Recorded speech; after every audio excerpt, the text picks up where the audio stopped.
सब कहते हैं नीट एक गोल्डन गेट है, लेकिन गेट के पीछे कुछ ऐसा छिपा हुआ है जिसके बारे में कोई भी बात नहीं करता। एक ऐसा राज जो सपनों को तोड़ सकता है, सच्चाई से रूबरू करा सकता है। इस वीडियो में हम इसी सच्चाई का पर्दाफाश करेंगे।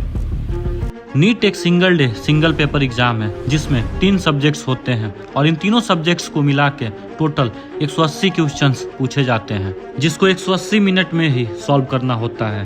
एक आंसर सही होने पे +4 मार्क्स मिलते हैं और गलत होने पे -1। इस प्रकार से ये नीट का पेपर टोटल 720 मार्क्स का होता है। According to NMC national medical commission, Bharat में टोटल 780 मेडिकल कॉलेजेस हैं और जो टोटल नंबर ऑफ सीट्स हैं वो सिर्फ 1,19,000 के आसपास है, प्राइवेट और गवर्नमेंट दोनों कॉलेजेस मिला के। और इसी को पाने के लिए हर साल 20 से 25 लाख स्टूडेंट्स अपीयर होते हैं इस नीट के एग्जाम में।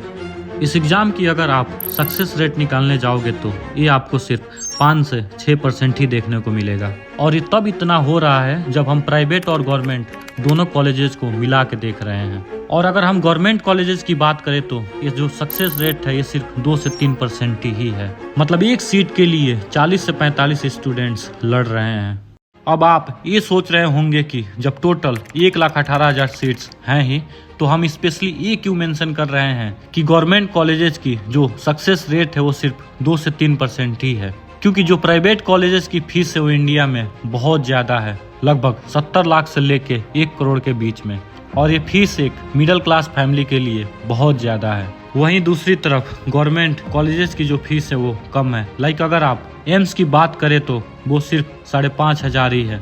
आपको इन दोनों में अंतर खुलेआम दिख रहा होगा। जो सिलेक्ट होते हैं समाज उन्हें बधाइयाँ देता है, लेकिन वो 94% स्टूडेंट्स जिनको कोई भी कॉलेज नहीं मिला उनके बारे में कोई भी बात नहीं करता है। ना ही कोचिंग इंडस्ट्री, ना ही मीडिया और ना ही ये समाज।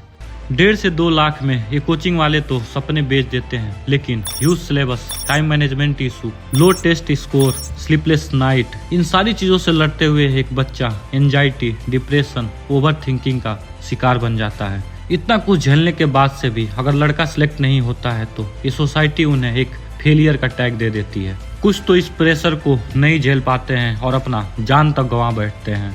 2025 में लगभग 14 स्टूडेंट्स ने अपनी जान गंवाई और वही 2023 में ये नंबर 26 था। 2024 में paper leak, grace marks, 69 students का 720 आउट ऑफ 720 स्कोर करना, कोर्ट केसेस, इतना कुछ होने के बाद भी गवर्नमेंट का कोई इम्पोर्टेंट स्टेप नहीं देखने को मिलता है।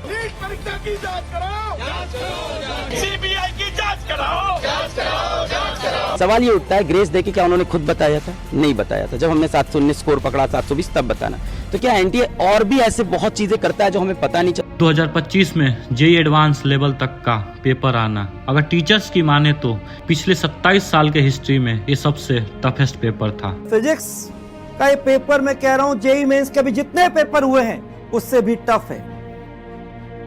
मेरे हिसाब से मैंने अपने करियर में ऐसा टफ पेपर आज तक मेडिकल स्ट्रीम और जेईई मेंस जो पहला राउंड था उसमें नहीं देखा। एग्जाम हॉल में ही बहुत से स्टूडेंट्स पैनिक कर गए, कई तो सेंटर से बाहर आते ही रोने लगे थे। How was your paper? Oh my God, the children are literally crying. NEET is not just an exam, it reflects a system where dreams are rationed and pressure is normalized.